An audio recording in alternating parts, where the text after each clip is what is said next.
Hello friends, welcome back to my YouTube channel. মই Anurag Sharma আপোনালোক সকলোকে পুনৰবাৰ স্বাগতম জনাইছো মোৰ YouTube চেনেলটোলৈ। আজি মই আপোনালোকৰ সন্মুখত এটা নতুন ভিডিও লৈ উপস্থিত হৈছো আৰু আজিৰ ভিডিওটো এটা গুৰুত্বপূৰ্ণ ভিডিও বুলি ক'ব পাৰি। আপোনালোকে হয়তো নাম শুনিছে দি আসাম গেজেট বুলি দি অসমৰ যোনখন আমাৰ ষ্টেটৰ গেজেট ওলাই তাতে আমাৰ গভৰ্ণৰে হওক বা অন্যান্য ষ্টেট গভৰ্ণমেণ্ট ডিপাৰ্টমেণ্টছবিলাকে পাৰ্চনেল ডিপাৰ্টমেণ্টে ইয়াতে চাকৰিবিলাকৰ ক্ষেত্ৰত এমেণ্ডমেণ্ট ৰুলছে হওক বা যিকোনো যিমান যি চেঞ্জেছ হয় ডিপাৰ্টমেণ্টেলি তো সেইখিনি বস্তু ইয়াতে আপডেট দিয়ে ঠিক আছে তো ইয়াতে মোৰ এটা নিউজ আছে দি আসাম গেজেটৰ হয় দিছপুৰ ৱেডনেছডে 9 মাৰ্চ 2022 ঠিক আছে প্ৰত্যেক বুধবাৰে আসাম গেজেটে পাব্লিছ কৰে ঠিক আছে প্ৰত্যেক সপ্তাহে উইকলি আৰু এইটো ৱেডনেছডে মানে যোৱা বুধবাৰ 8 মাৰ্চ 2022 চনত এইখিনি বস্তু পাব্লিছ হৈছিলে ঠিক আছে মই তাৰ নিউজটো দি আছোঁ অলপ লেটকৈ পালোঁ কিন্তু তথাপিতো মই আপোনালোকক দেখুৱাই আছোঁ আৰু যিসকলে APSCৰ কম্বাইণ্ড কম্পিটিটিভ এক্সামিনেশ্যনৰ কাৰণে প্ৰিপেৰেশ্যন কৰি আছে এই ভিডিঅ'টো বহুতেই বেছি ইম্পৰ্টেণ্ট হয় ঠিক আছে তো ইয়াতে the Assam gazette Dispur Wednesday 9 March 2022 government of Assam orders by the governor আৰু এইখন ইয়াতে এটা ইনক্লুড আছে গভৰ্ণৰৰ অৰ্ডাৰ এখন ইনক্লুড আছে তো সেই অৰ্ডাৰখন কি হয় মই আপোনালোকক দেখাইছোঁ ডিপাৰ্টমেণ্ট অফ পাৰ্চনেলৰ ফালৰ পৰা ঠিক আছে নটিফিকেশ্যনটো আছিলে দি 7 মাৰ্চ 2022 ঠিক আছে এনেই 9 মাৰ্চত এইখন পাব্লিছ হৈছে কিন্তু নটিফিকেশ্যনটো অৰ্ডাৰটো 7 মাৰ্চ 2022 হয় ঠিক আছে ইয়াতে নটিফিকেশ্যনটো কি আছে চাওঁ আহক নাম্বাৰ AAP 127/2021/290 ঠিক আছে এইটো ইম্পৰ্টেণ্ট নহয় in exercise of the powers conferred by the proviso to Article 309 of the Constitution of India, the Governor of Assam is hereby pleased to make the following rules further to amend the Assam Public Services Combined Competitive Examination Rules 1989 hereinafter referred to as the principal rules in the manner hereinafter appearing, namely short title and commencement. ইয়াতে দি আছে 1 these rules may be called the Assam Public Service Combined Competitive Examination Amendment Rules 2022 ঠিক আছে তো এই ৰুলছখিনি Assam Public Service Combined Examination Amendment Rules 2022 বুলি ক'ব পাৰি they shall come into force on the date of their publication in the official gazette substitution of schedule 1 in the principal rules for the existing schedule 1 the following shall be substituted namely ঠিক আছে তো ইয়াতে কৈছে যে এইখন governor of আসামৰ order হয় ঠিক আছে তো এইখন নটিফিকেশ্যনখন 7 মাৰ্চত ৰিলিজ হৈছে আৰু ইয়াতে কিছুমান বস্তু এমেণ্ড কৰা হৈছে Assam public services combined competitive examination rules যোনটো 1989 সেইটো এমেণ্ড কৰা হৈছে এইখনৰ মতে ঠিক আছে প্ৰিন্সিপাল ৰুলছখিনি আৰু ইয়াতে কৈছে যে এইখন পাব্লিছ হোৱাৰ এই অৰ্ডাৰটো পাব্লিছ হোৱাৰ যোনদিনাখন পাব্লিছ হ'ব মানে 7 মাৰ্চত পাব্লিছ হৈছে তো সেই 7 মাৰ্চৰ পৰা এইখিনি বস্তু এফেক্টত আহি গ'ল ঠিক আছে এইখিনি বস্তু এতিয়া এপ্লিকেবল হ'ব Assam public service combined competitive এক্সামিনেশ্যনৰ ৰুলছৰ ক্ষেত্ৰত ঠিক আছে this rules may be called the Assam public service combined competitive examination amendment rules 2022 তো এইখিনি ৰুলছক Assam public service combined competitive examination amendment rules 2002 বুলি ক'ব পাৰি ঠিক আছে ইয়াতে কৈছে আৰু ফ'ৰ্চত আহিছে যোনটো ডেটত পাব্লিছ হৈছে সেইটো ডেটতে ফ'ৰ্চত আহিছে ঠিক আছে তো ইয়াতে কৈছে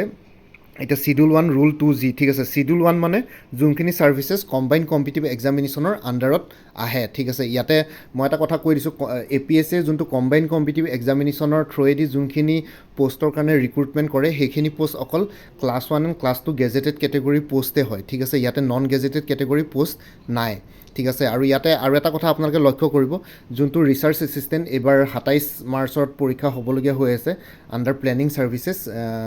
in planning services under transportation and development ডিপাৰ্টমেণ্টৰ আণ্ডাৰ যোনটো ৰিচাৰ্চ এছিষ্টেণ্টৰ পৰীক্ষা সেই ৰিচাৰ্চ এছিষ্টেণ্টৰ পোষ্টটো কিন্তু এতিয়ালৈকে গেজেটেড কেটেগৰীত অহা নাই ঠিক আছে তো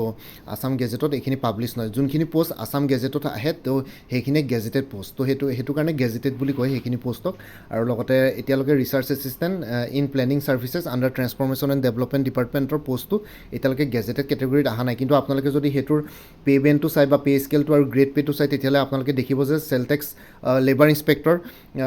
ইনস্পেক্টৰতকৈও তেওঁলোকৰ গ্ৰেড পে'টো অলপ বেছিয়ে হয় আৰু চেলাৰীটো মোৰ দাদা এজনে নিজে সেইটো ডিপাৰ্টমেণ্টত চাকৰি কৰি আছে এজ এ ৰিচাৰ্চ এছিষ্টেণ্ট মই তেওঁৰ পৰা গম পাই থাকোঁ কথাবিলাক যে তেওঁ নিজে কৈছে যে চেলটেক্স ইনস্পেক্টৰতকৈ বা লেবাৰ ইনস্পেক্টৰতকৈ তেওঁলোকৰ চেলাৰীটো ইনহেণ্ড চেলাৰীটো পাৰ মান্থ 300 নে 200 ৰুপিজ বেছিয়ে হয় ঠিক আছে এৰাউণ্ড 38,300 মান তেওঁ ড্ৰ' কৰে ইনহেণ্ড চেলাৰী পাৰ মান্থ এতিয়া ষ্টাৰ্টিঙত তো তেওঁ যোৱাবাৰ পাইছিলে লাষ্ট টাইম যোনটো ৰিচাৰ্চ এছিষ্টেণ্ট হৈছিলে আণ্ডাৰ ট্ৰেন্সফৰ্মেশ্যন এণ্ড ডেভেলপমেণ্ট ডিপাৰ্টমেণ্টত তো তেওঁ নিজে কৈছে যে মই 200 মান ৰুপিজ মান বেছি পাওঁ কিন্তু এই পোষ্টটো এতিয়ালৈকে গেজেটেড কেটেগৰীত অনা নাই গেজেটেড কেটেগৰী মানে কি ক্লাছ 2 গেজেটেড কেটেগৰীত আহিলেহেঁতেন equivalent to sales tax inspector excise inspector বা লেবাৰ ইনস্পেক্টৰৰ ক্ষেত্ৰত সেইটো লেভেলত কিন্তু কথাটো হ'ল কি গভৰ্ণমেণ্টে এতিয়ালৈকে সেইটো গেজেটেড কেটেগৰীত অনা নাই কিন্তু আনাৰ কথা চলি আছে, প্ৰচেছ চলি আছে বুলি শুনিছোঁ। মই দাদাজনৰ পৰা যিমানখিনি শুনিছোঁ মই সেইখিনি আপোনালোকৰ লগত শ্বেয়াৰ কৰিছোঁ, কিন্তু এতিয়ালৈকে কোনো তেনেকুৱা একো সেইটো ছাইডৰ পৰা একো ফুল এণ্ড ফাইনেলাইজ হোৱা নাই। তো এতিয়ালৈকে সেইখিনি ডিচিশ্যনবোৰ ল'ব পৰা নাই। তো সেইখিনি ডিচিশ্যন লৈ আছে। যদি সেইটো গেজেটেড কেটেগৰীত আহি যায় তেতিয়াহ'লে কম্বাইন কম্পিটিভ এক্সামিনেশ্যনৰ আণ্ডাৰত আহি যাব চাগে। এতিয়া কম্বাইন কম্পিটিভ এক্সামিনেশ্যনৰ আণ্ডাৰত আহি গ'লে কিন্তু প্ৰিলিমিনাৰী মেইনছ ভাইভা 3টা ষ্টেজ থাকি যাব। এই মেইনছৰ লগতে ভাইভাটো পৰি যায়। তো সেইটো ক্ষেত্ৰত সেই ষ্টেজটোত আহি যাব, এইকেইটা ষ্টেজৰ পৰীক্ষাটো হ'ব। কিন্তু এতিয়ালৈকে গেজেটেড হোৱা নাই কাৰণে এতিয়া ৰিচাৰ্চ এছিষ্টেণ্টৰ ক্ষেত্ৰত মাত্ৰ 2টা ষ্টেজ আছে। এটাটো প্ৰিলিমিনাৰী নিচিনা জেনেৰেল ষ্টাডিজৰ পেপাৰ এখন থাকিব, তাতে চব ইনক্লুডেড হৈ থাকিব। খালি APSCৰ GS পেপাৰ 1খনৰ নিচিনাই হ'ব পেপাৰখন। অলপ চলপ কোৱান্টিটেটিভছ আৰু ৰিজনিং থাকি যাব তাৰ মাজতে। 5-6টামান কুৱেশ্যন আপোনালোকে এক্সপেক্ট কৰিব পাৰে, কিন্তু তেনেকুৱা কথা। আৰু লগতে ভাইভা এটা থাকিব, ভাইভাটো থাকিবই। ভাইভাটো APSC কম্বাইন কম্পিটিভ এক্সামিনেশ্যনৰ যোনটো ভাইভা হয় তেনেকুৱা টাইপৰে হ'ব, কিন্তু অলপ কম আৰু কম বেছি পৰিমাণে অকণমান হেৰি হ'ব, অলপ মানে চেঞ্জেছ থাকিব তাতে, মানে মাৰ্ক ডিষ্ট্ৰিবিউশ্যন ছিষ্টেমত বা কিবা ক্ষেত্ৰত। খালি কথাটো হ'ল কি, এতিয়া এই ৰিচাৰ্চ এছিষ্টেণ্টত মেইনছৰ পৰীক্ষাটো নাই, কিন্তু এতিয়া যদি কম্বাইন কম্পিটিভ এক্সামিনেশ্যনৰ আণ্ডাৰত আহি যায় তেনেহ'লে মেইনছৰ পৰীক্ষাটো আহি যাব, আৰু লগতে সেইটো ক্লাছ 2 গেজেটেড কেটেগৰীলৈ আপগ্ৰেড কৰিবলগীয়া হ'ব। তো এতিয়ালৈকে কৰা নাই আছাম গভৰ্ণমেণ্টে, আমি গম পাম ভৱিষ্যতলৈ যদি কৰে, ঠিক আছে। তো ইয়াতে কৈছে যে Schedule 1 Rule 2G ছাৰ্ভিচেছ, কোনকেইটা ছাৰ্ভিচেছ এই কম্বাইন কম্পিটিভ এক্সামিনেশ্যনৰ আণ্ডাৰত আহিব বা কম্বাইন কম্পিটিভ এক্সামিনেশ্যনৰ থ্ৰুৱেদি APSCয়ে ছাৰ্ভিচবিলাক, কোনবিলাক ছাৰ্ভিচৰ ক্ষেত্ৰত ৰিক্ৰুটমেণ্ট কৰিব। তো সেই ছাৰ্ভিচকেইটা হ'ল, ইয়াতে 40টা আছে এই লিষ্টখনত, মই কৈ দিছোঁ। Assam civil service junior grade, Assam land and revenue service junior grade, 3 নম্বৰত আছে Assam police service junior grade, labour officer আছে, চুপ্ৰিটেণ্ডেণ্ট অফ টেক্সেছ, চুপ্ৰিটেণ্ডেণ্ট অফ এক্সাইজ, তাৰপিছত assistant registrar of cooperative societies, district transport officer মানে DTO। এইখিনিলৈকেতো ক্লাছ 1 গেজেটেড কেটেগৰীত আহি গ'ল, ঠিক আছে। এতিয়া ক্লাছ 2 গেজেটেড কেটেগৰীলৈ নামি আহিছোঁ। Inspector of labour, inspector of taxes, inspector of excise, assistant employment officer, block development officer, sub registrar, assistant manager, district industries centre, finance and accounts officer, treasury officer. তো এইকেইটা finance and accounts officer, treasury অফিচাৰটো মোৰ মতে class 1 gazetted category হয়। মানে কিছুমান ইয়াত mix up হৈ আছে, একচুৱেলি প্ৰথমৰ পৰা লাষ্টলৈকে মিক্স আপ হৈ আছে। তেনেকুৱা কোনো চিৰিয়েলি তেওঁলোকে একো তেনেকুৱা ফৰ্মেট মেইনটেইন কৰা নাই যে ক্লাছ 1খিনি আগত দিছোঁ, ক্লাছ 1 to 2। তো মিক্স আপ হৈ থাকিব পাৰে, ঠিক আছে। তো মই এনেকৈ ক'লে ভুল হ'ব। তো ব্লক ডেভেলপমেণ্ট অফিচাৰ, তাৰপিছত sub registrar, assistant manager, district industries centre, finance and accounts officer, treasury officer, publicity officer, legal metrology, exhibition officer, handloom and textiles, assistant industries officer, commercial manager, administrative officer, minorities development board, research assistant, border development protection. তো ইয়াতে চাওক, research assistant, border development and protection ইয়াতে আহি গ'ল। তো এইটো class 2 gazetted কেটেগৰীত পৰে, কিন্তু research assistant in planning services under transformation and development ডিপাৰ্টমেণ্টটো ইয়াতে আপোনালোকে লিষ্টখনত নাপাব। Cooperative education officer, assistant research officer, education, compiler, district gazetteers, guidance counsellor, secondary education, coordinator education, planning officer for hill plain scheme, secondary education, inspection auditor, elementary education, assistant publicity officer, legal metrology, assistant research officer, handloom and textiles, research assistant irrigation, assistant public relation officer, irrigation, assistant research officer, irrigation. আৰু ইয়াতে এটা কথা কৈছোঁ, research এছিষ্টেণ্টটো যদি class 2 gazetted কেটেগৰীত পৰে কিছুমান ডিপাৰ্টমেণ্টৰ, কিন্তু এছিষ্টেণ্ট ৰিচাৰ্চ অফিচাৰটো আকৌ ক্লাছ 1 গেজেটেড কেটেগৰীতে ধৰিব। Assistant research officer, irrigation, labour welfare officer, registrar labour court, registrar industrial tribunal, research assistant transport survey, assistant research officer, minorities development board, research assistant, minorities development board, ঠিক আছে। তো এইকেইটা আছিলে 39লৈকে। আৰু 40 number এটা point দিছে, any other services and post which the government May include in consultation with the commission, ঠিক আছে। তো ইয়াতে আৰু ছাৰ্ভিচ ইনক্লুড কৰিব পৰাকৈ প্ৰভিজন ৰাখিছে, ঠিক আছে। আৰু সেইটোত গভৰ্ণমেণ্টে চেঞ্জেছ ভৱিষ্যতলৈ আনিব পাৰে আছাম পাব্লিক ছাৰ্ভিচ কমিশ্যনৰ লগত কথা পাতি পেলাই। আৰু এইটো যেতিয়া এফেক্টলৈ আনিব বা ইনক্লুড কৰিব তেতিয়াহ'লে গভৰ্ণৰৰ পৰা এখন অৰ্ডাৰ লাগিব। আছাম গভৰ্ণমেণ্টে এপ্ৰুভ আনাৰ পিছত, ডিচিশ্যন লোৱাৰ পিছত গভৰ্ণৰে এপ্ৰুভ কৰিব, তাৰপিছত আছাম পাব্লিক ছাৰ্ভিচ কমিশ্যনে একৰ্ডিংলি ইয়াতে ইনক্লুড কৰিব, ঠিক আছে। তো সেই 40 নম্বৰ পইণ্টটো তেনেকৈ ৰাখিছে। তো মোৰ মতে যদি research assistant in planning services under transformation and development ডিপাৰ্টমেণ্টৰ যোনটো ৰিচাৰ্চ এছিষ্টেণ্ট আছে, সেইটো যদি ক্লাছ 2 গেজেটেড কেটেগৰীলৈ যদি আপগ্ৰেড কৰা হয় তেতিয়াহ'লে মেবি 40 নম্বৰ পইণ্টটোত ইনক্লুড কৰিব ভৱিষ্যতলৈ, ঠিক আছে। তো এতিয়ালৈকে একো হোৱা নাই। এইবাৰটো পৰীক্ষাটো হৈ যাব ৰিচাৰ্চ এছিষ্টেণ্টৰ, এই যোনটো 27 মাৰ্চত হ'বলগীয়া আছে। তো সেইটোতো তেনেকৈ হৈ যাব। নেক্সট টাইমৰ পৰা যদি কম্বাইন কম্পিটিভ এক্সামিনেশ্যনৰ আণ্ডাৰত আহে, ক্লাছ 2 গেজেটেড কেটেগৰীলৈ যদি আপগ্ৰেড হৈ যায় তেতিয়াহ'লে আপোনালোকে ইয়াত যোনটো কম্বাইন কম্পিটিভ এক্সামিনেশ্যনৰ যোনটো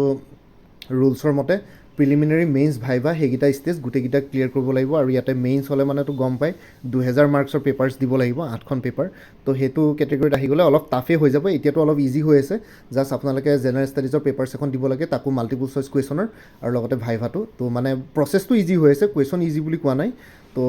মেইনছ হৈ গ'লে মানে আৰু অলপ এটা বেছি এক্সট্ৰা হেডেক এটা আহি যাব ঠিক আছে তো এইখিনিয়ে আছিলে তাৰপিছত এমেণ্ডমেণ্ট ইন চিডিউল 2 ইয়াতো পইণ্ট 3 নম্বৰ পইণ্ট এটা দি আছে in the principal rules in point number 1 for the existing provision the following shall be substituted namely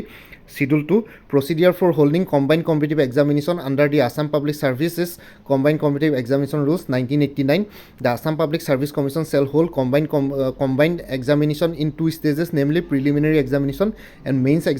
main examination in accordance with the rules and procedures prescribed herein before and after in respect of the above mentioned services. ঠিক আছে তো according to Assam Public Services Combined Competitive Examination Rules 1989 ইয়াতে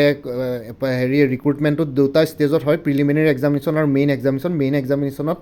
এক্সামিনেশ্যনটো থাকে ভাইভাটো থাকে তাতে main এক্সামিনেশ্যনতে include হৈ থাকে ঠিক আছে ৰিটেন এক্সাম আৰু ভাইভাটো তো সেইটো কাৰণে according to Assam public services combined competitive examination rules 1989ৰ সেইটো মেইনটেইন কৰি পেলাই এই পৰীক্ষা এইখিনি পৰীক্ষা হ'ব যে প্ৰিলিমিনাৰী ষ্টেজটো থাকিব আৰু মেইন এক্সামিনেশ্যনৰ ষ্টেজটো থাকিব তো ইয়াত সেইটোৱে কৈছে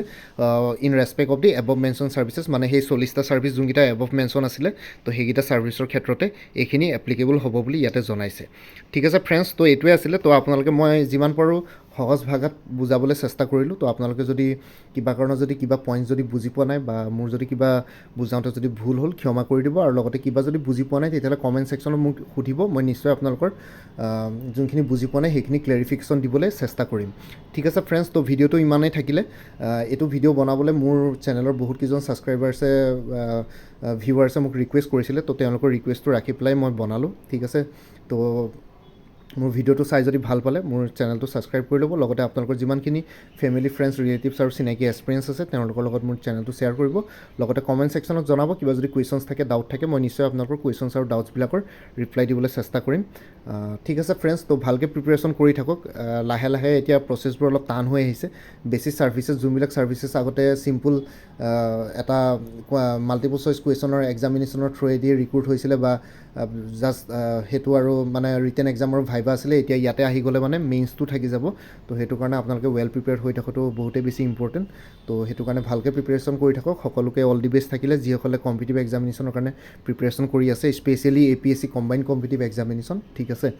তো ঠিক আছে তো আজিলৈ ইমানতে আপোনালোক সকলোৰ পৰা বিদায় ল'লোঁ কাইলৈ পুনৰ এটা নতুন ভিডিঅ' লৈ আপোনালোকৰ সন্মুখত উপস্থিত হ'ম তেতিয়ালৈকে bye and take care friends Bharat Mata কি জয় জয় আই অসম